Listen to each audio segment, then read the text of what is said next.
Hello, so I am back. This time you will not see me. We're just going to focus on the actual program here. I think it'll be beneficial to you. I am going to uh, bring up the loop section again and just kind of fill this gap here where we left off. Okay, so I'm just going to put an effect that I found, a synth effect, and just fill that spot up with something here. Line it up, drop it down.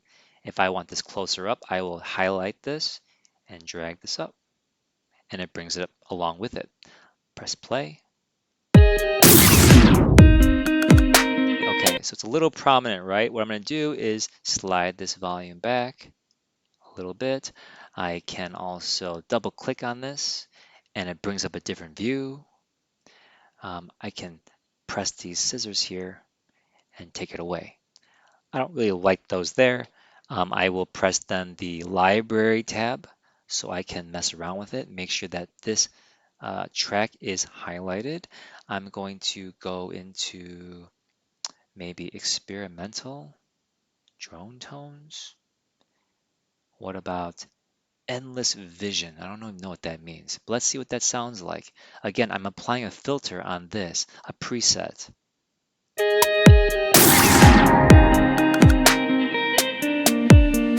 Okay, so that was pretty interesting and bad at the same time. The point is that I can change things and then change it back, or maybe change it to arcane, whatever that means. Let's listen.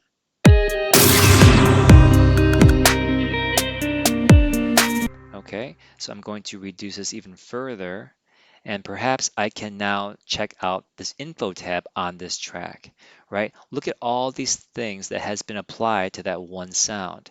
We have space D, channel EQs, we have a limiter, we have an enveloper. I want to click on this little space here and add more stuff. Maybe I'll add an echo. I can turn it off. I can turn it on. This is called a plugin. I'm going to move it maybe there, or maybe just leave it there. I'll bring up the wetness and I'll change the color drastically. And let's play it and see what it sounds like. It's a little big for me. I'm going to zoom out like so.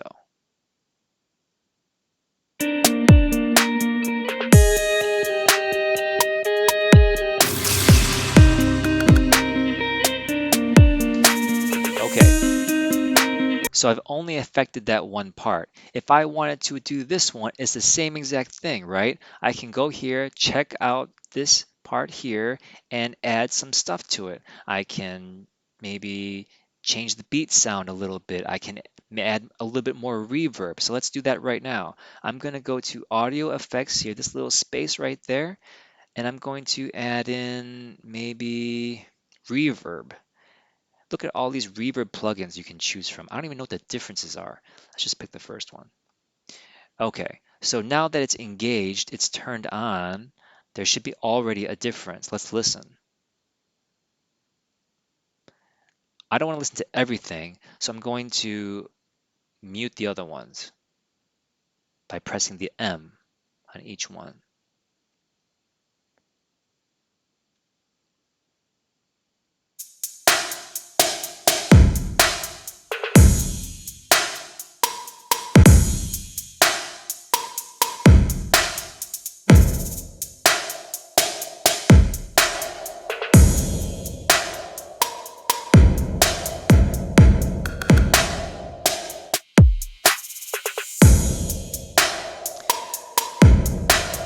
Okay, so you saw me playing around with that a little bit, and it's drastically changed the original beat. So if you were thinking like, oh, Logic just gives you cookie cutter stuff, that may be true, but you changing it gives you infinite amount of possibilities. You can change the parameters, you can tweak a knob, you can stack things. And now let's listen by unmuting everything.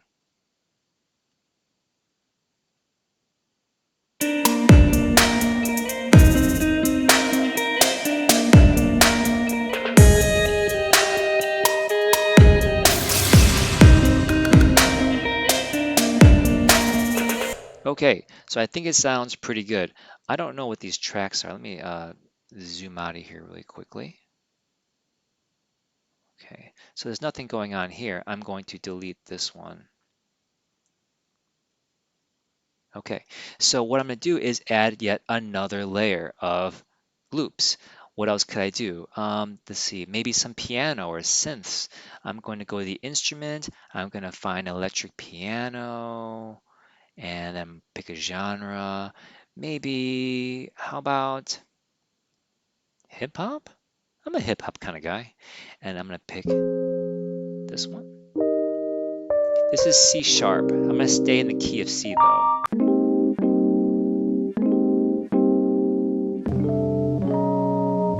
It's a little dissonant. All right. I clicked on it again for it to stop, and I'm going to move this down here to create another track.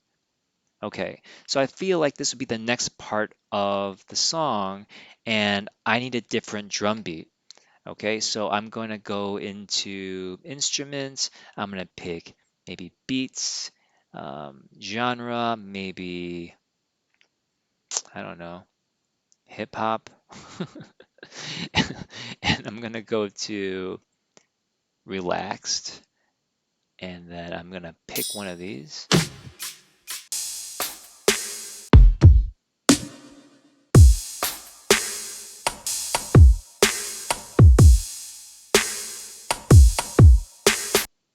Okay, and I'm just going to see how it sounds.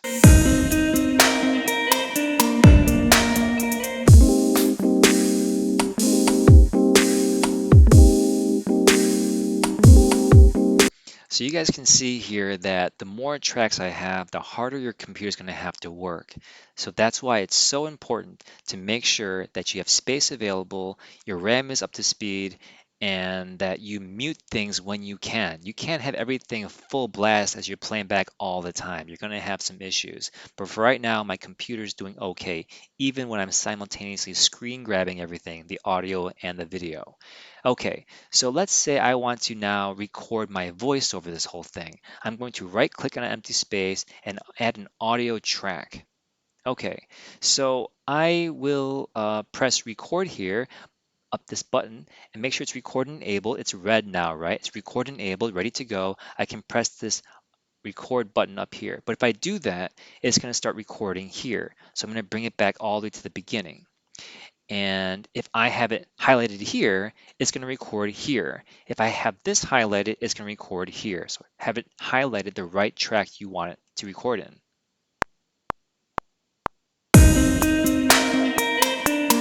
Now, this is the point I want to make. You notice that when I press record, it goes 1, 2, 3, 4, and it begins recording right at 1. When you listen to music, it's more natural to hear the get ready, right? The actual crushing into the strings, the breath before the big note. So you might have that cut off if you start it this way. So what can we do? I will first delete this one part. Okay, so it's gone. I'm going to shrink everything so I can get everything in one shot. Okay, there we go. Now I'm going to move everything by lassoing it all together and maybe bringing it over here, just for an example. And this is how I would do it. I would then start recording here perhaps, okay? But I'm going to have the count in engaged here, 1, 2, 3, 4, record. And it records here, and then you can start recording at any point in time. The point is it will record and grab your instincts before you start recording. And remember the metronome is on. Your metronome is not being recorded. It's just helping you keep time when you don't have a drummer. So let's try to record on this track. Notice I moved everything up so that I can get the get ready. It's recording right now, and I can play here. So the instinct, the hand that gets ready to strum the guitar is also being recorded right here. It just sounds more natural. If you start in the beginning, it will cut it off and be very cold sounding. So I'm going to go ahead and delete this by pressing delete here. Okay, so if I want to send someone one of these tracks, right? If I made 100 different attempts of the same part.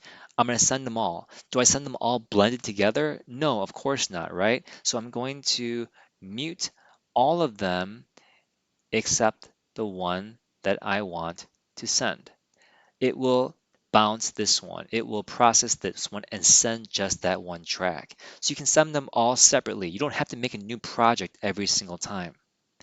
Now, before you do that, you have to move this thing over here. There is a shortcut for this, but I don't know it. Okay, so I'm going to shrink this down so you can really see how far out this thing is. I'm going to drag this, the end of the project marker, all the way here.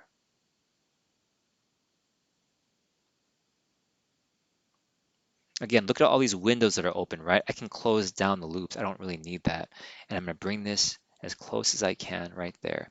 If you leave that all the way out and you save this file and you give it to somebody, they'll have 5 minutes of silence after the song is played.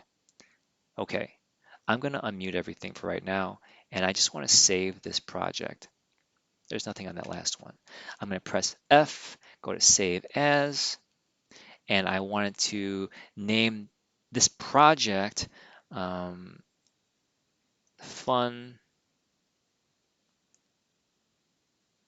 Fun Project. Okay, so this is not the MP3. This is the actual project. So I can give this to someone who has GarageBand or Logic and they can work on it too.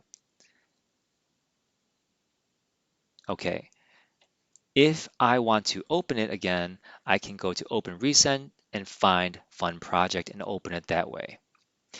Now, if I want to send an MP3 version of this, I can go to File and go to Bounce. Bouncing means it kind of gives out a finished product, right? And I can press Project or Section. Now notice here it goes from MP3 or PCM, which I believe stands for WAV. Waves are lossless, meaning its full quality is intact. So if you want to give it to someone to work on, check off this box. If you just want an MP3 to listen to in your car, MP3 is fine. It's going to go to my desktop. Yours may go to a Logic folder under Music, perhaps in your profile documents. So I'm going to press Bounce. It's bouncing up to the last part here. Now, I did not turn off the counter. I did not turn off the metronome. Let's see what happens. Here is Fun Project, the MP3.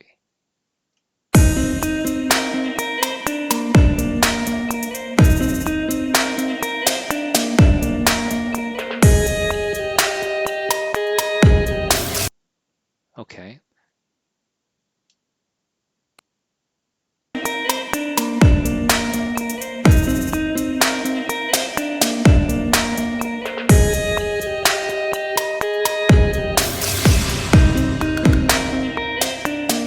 If you listen closely, the metronome is working in the background.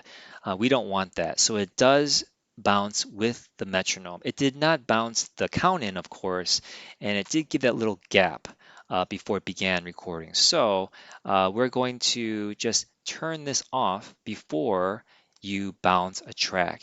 If you want to just bounce a certain track now, we can just do the break, maybe the diesel power beat. Let's mute everything else here.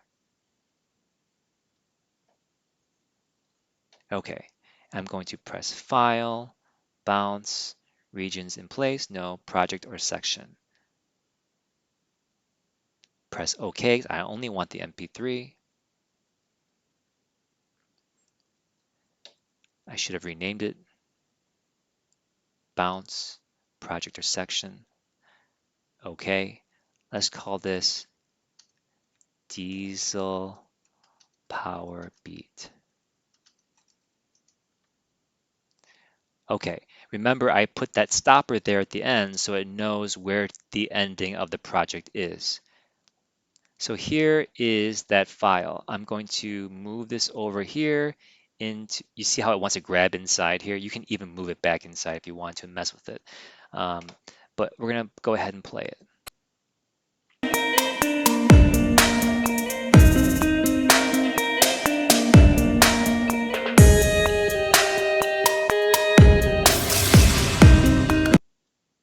Okay, so actually, maybe I played the wrong one here. It's this one.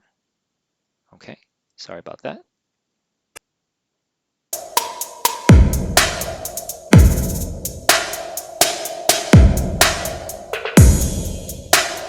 Okay, so there we go. We've shown that the metronome has to be turned off, and this is a good way to go ahead and send your friends certain tracks, and if just to listen to.